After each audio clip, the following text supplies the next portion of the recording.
Hello बच्चों, कैसे हो आप लोग। आई होप सब ठीक होंगे, मजे में होंगे, शानदार होंगे। तो अपना नया चैप्टर चल रहा था, कौन सा? Acid and base.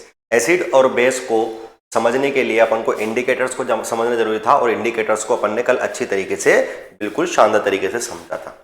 अब समझने वाली बात है कि मैंने बोल दिया भाई एसिड का टेस्ट कैसा होता है, खट्टा होता है, बेस का टेस्ट कैसा होता है, कड़वा होता है। लेकिन सचमुच में हर एसिड और हर बेस का टेस्ट कड़वा ही होता है, या बोल सकते हैं अपन खट्टा ही हो सकता है, या फिर अपन बोल सकते हैं क्या मैं इसको टेस्ट करके बताऊंगा?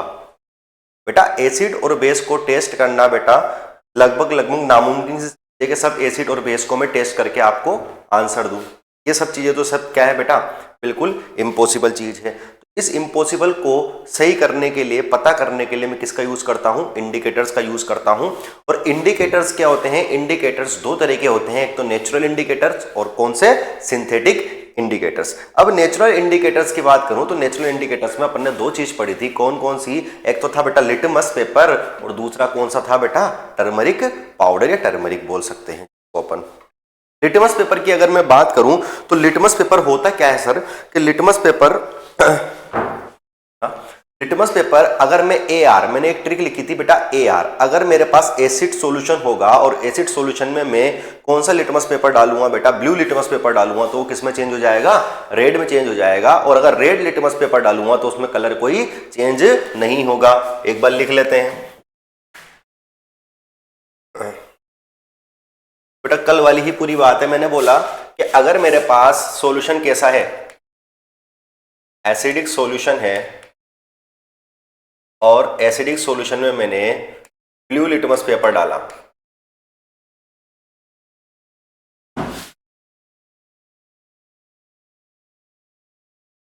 एसिडिक सॉल्यूशन में मैंने ब्लू लिटमस पेपर डाला, तो ब्लू किस में चेंज हो जाता है सर? रेड में चेंज। लेकिन अगर इसी में मैंने बेटा रेड लिटमस पेपर डाला तो रेड लिटमस पेपर चेंज नहीं होता। और अगर मेरे पास बेसिक सॉल्यूशन है और बेसिक सॉल्यूशन में मैंने ब्लू लिटमस पेपर डाला तो कोई चेंज नहीं होगा, लेकिन रेड लिटमस पेपर डाला तो किस में चेंज हो जाएगा सर? ब्लू में चेंज हो जाएगा। ये सब चीजें अपन पढ़ चुके थे। टर्मरिक में भी, टर्मरिक का जो कलर होता है वो येलो येलोइश सा होता है। अगर मैं टर्मरिक की बात करूं तो टर्मरिक का जो कलर होता है वो कैसा होता है? येलो सा कलर होता है। अगर मैं इस येलो कलर में थोड़ा भी बेस मिला दूंगा, फॉर एग्जाम्पल अगर मैंने कोई सब्जी बनाई जिसमें अपन ने क्या डाल रखी थी बेटा? टर्मरिक डाल रखी थी, और अगर मैं जब उसको साबुन से धोता हूं, साबुन से वॉश करता हूं, तो साबुन में कौन से करेक्टर्स होते हैं? साबुन में बेटा बेसिक करेक्टर्स होते हैं। तो साबुन में बेसिक करेक्टर होने की वजह से अगर टर्मरिक में मैं बेस मिला देता हूं तो ये कैसा हो जाता है बेटा? रेड हो जाता है।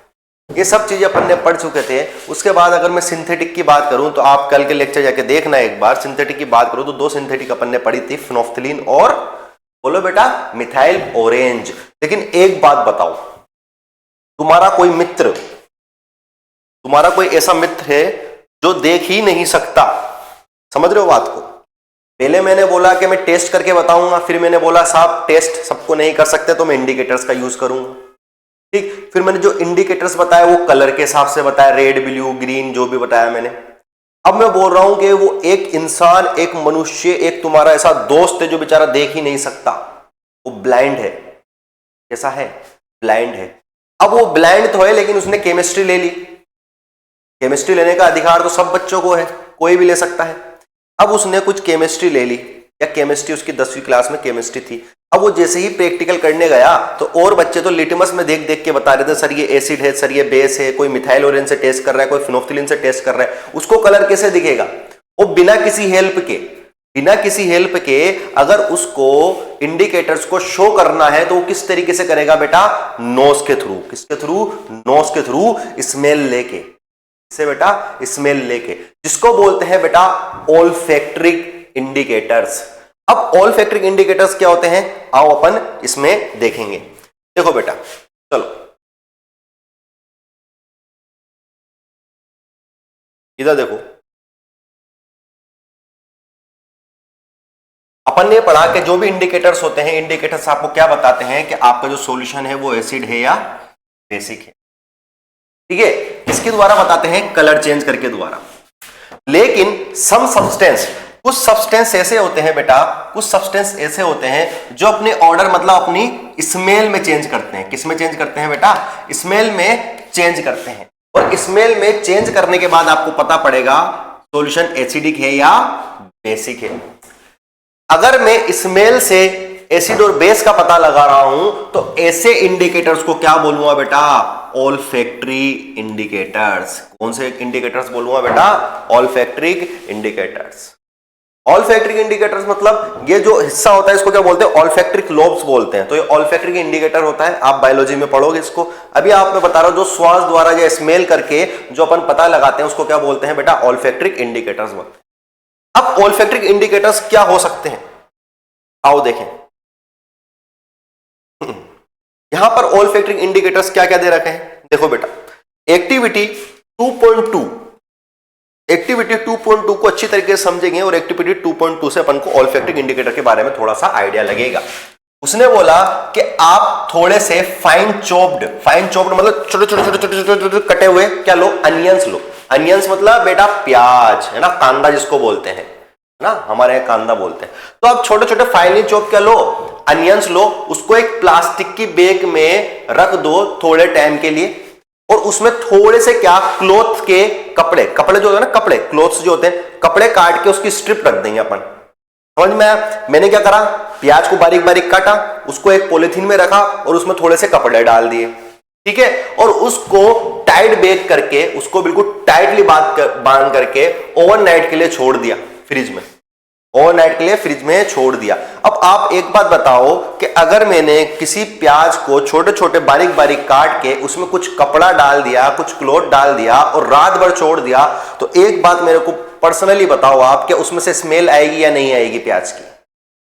ये बिल्कुल स्वाभाविक सी बात है, बिल्कुल लॉजिकली बात है कि जैसे ही आप उसको रात में से सुबह निकालोगे तो आपको उस कपड़े में से किसकी स्मेल आएगी बेटा? अनियन की स्मेल आती रहेगी।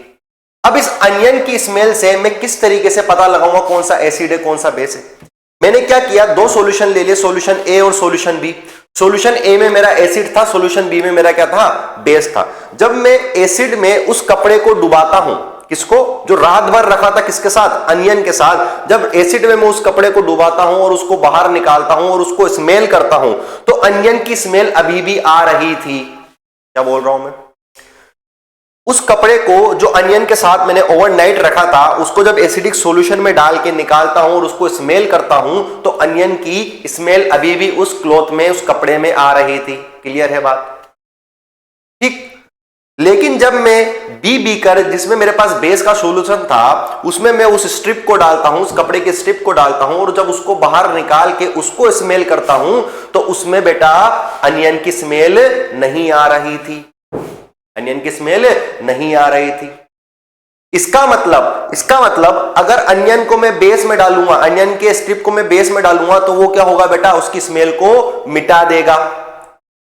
तो वो इंसान जो देख नहीं सकता वो अपनी स्मेल से ये बता सकता है कि बीकर ए जिसमें आपने एसिडिक रखा था और कपड़े में अभी भी प्याज की या कांदे की या अनियन की स्मेल आ रही है, वो वाला एसिडिक है, और जिसमें गायब हो गई वो वाला कौन सा है बेटा?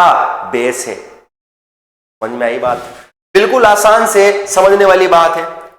ठीक बेटा, इसके अलावा भी बेटा थोड़ा सा क्या होता है, देखो ये पूरा का पूरा इसमें लिखा, इसके अलावा भी एक दो और क्या होते हैं बेटा? क्या हो गया? इसके अलावा भी एक दो और इंडिकेटर्स होते हैं। कौन कौन से इंडिकेटर्स होते हैं बेटा? सारी चीजें मैंने बता दी है ना, पूरी की पूरी चीजें समझा दी। इसके अलावा भी और कुछ होता है जिसको बोलते हैं वनीला एसेंस या क्लोव ऑयल, है ना। ये भी कौन से है बेटा? ये भी क्या होते हैं? ऑल्फैक्ट्रिक इंडिकेटर्स होते हैं। तो ऑल्फैक्ट्रिक इंडिकेटर्स मैंने तीन तरह के पढ़े। कौन कौन से हैं बेटा?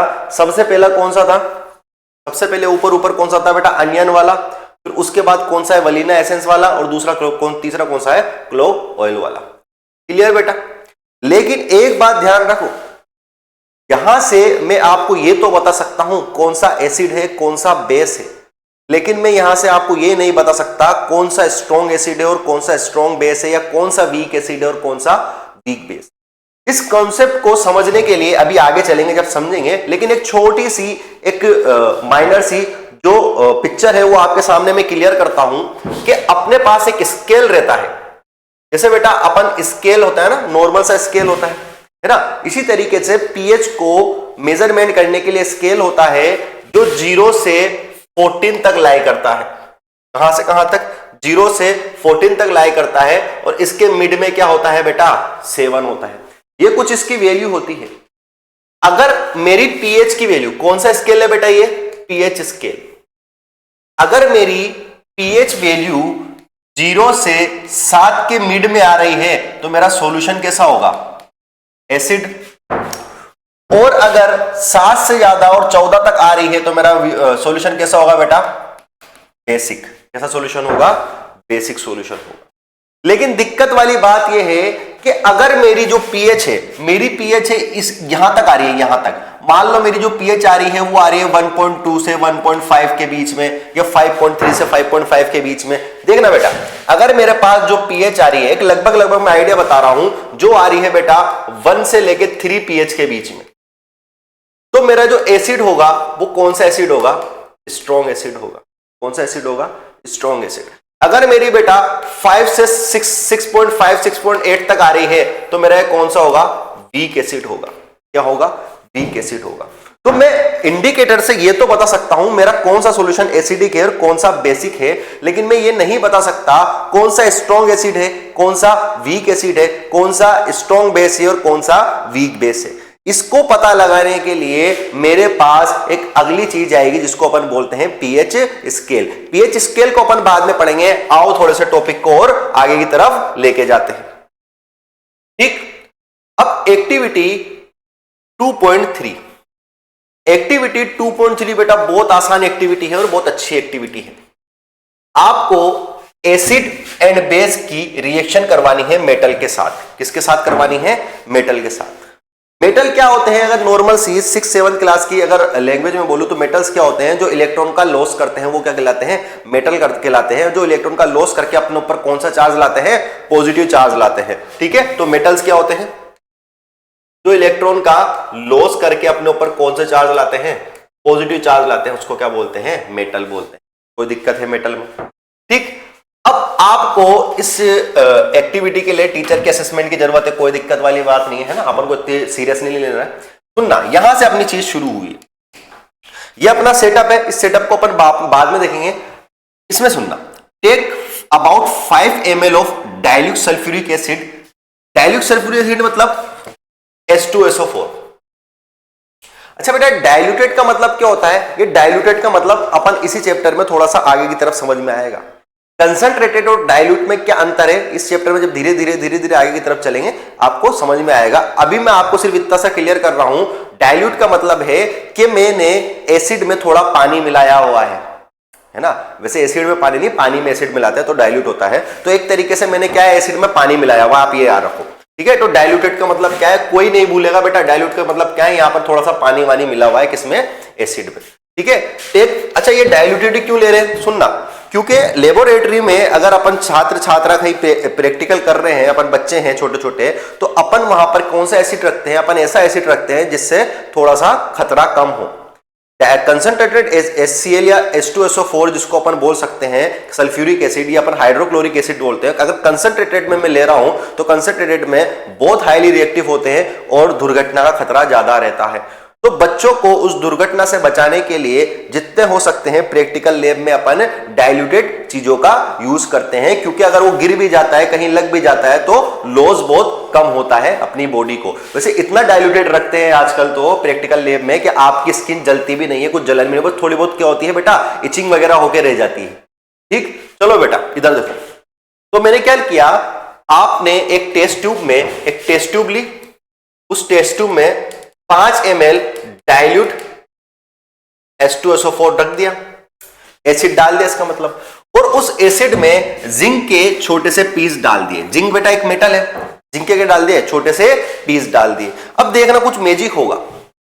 आपने what do you observe on zinc surface? Zinc की मेटल की सरफेस में मैं एक चीज ऑब्जर्व करूंगा कि जिंक की सरफेस के ऊपर से छोटे छोटे से बेटा बबल निकलने शुरू हो जाएंगे। ऐसे छोटे छोटे से बबल निकलना शुरू हो जाएंगे। ठीक, जो बबल निकल रहे हैं वो गैस के फॉर्म में होंगे और उस गैस के फॉर्म को मैं सोप सॉल्यूशन में लेके आऊंगा। देखेंगे बेटा पूरा सेटअप देखेंगे। और जब इस सोप सॉल्यूशन में भरूंगा तो उसमें एक जलती हुई कैंडल लेके जाऊंगा और ऑब्जर्व करूंगा। और यही एक्टिविटी मैं सबके साथ रिपीट करूंगा, चाहे HCl हो, चाहे HNO3 हो, चाहे CH3COOH। है तो सब एसिडी। चलो भाई आओ देखते हैं इसको। देखो मैंने कुछ ये सेटअप लगा रहा है। ये सेटअप मेरा कैसा है, मैंने एक स्टैंड लगा लिया, सब बेकार सी चीजें स्टैंड लगा दिया, अपन को उस पर ध्यान नहीं देना है। अपन ने एक टेस्ट ट्यूब ली, उसमें मैंने क्या डाल दिया, हाइड्रोक्लोरिक एसिड का H2SO4 डाल दिया। कोई दिक्कत नहीं, आप हाइड्रोक्लोरिक एसिड भी डाल सकते हो। अभी मेरा H2SO4 है तो H2SO4 डाल दिया। H2SO4 कौन सा डाला, डाइल्यूट H2SO4 डाल दिया। और जैसे ही मैंने यहाँ जिंक के टुकड़े डाले, मेरे छोटे छोटे से बबल निकले। छोटे छोटे से बबल को मैंने क्या किया, यहां पर एक स्ट्रो को इस तरीके से जोड़ा कि बबल इसमें से निकले और यहां पर एक सोप का सॉल्यूशन लिख दिया। जैसे ही बबल यहां से जा रहे हैं बेटा, जैसे ही बबल यहां से जा रहे हैं, यहां से जा रहे हैं, यहां से जा रही है गैस, यहां से जा रही है, और गैस यहां से जाके और फिर सोप के क्या बना देते हैं, बुलबुले, जिसको बोलते हैं सोप बबल। सोप के बबल बना देते हैं। याद करो, वो अपन मेले वगैरह में जाते हैं तो अपने पास वो फूंक मार के वो बबल्स निकलते हैं बहुत सारे, वो सोप के बबल्स होते हैं।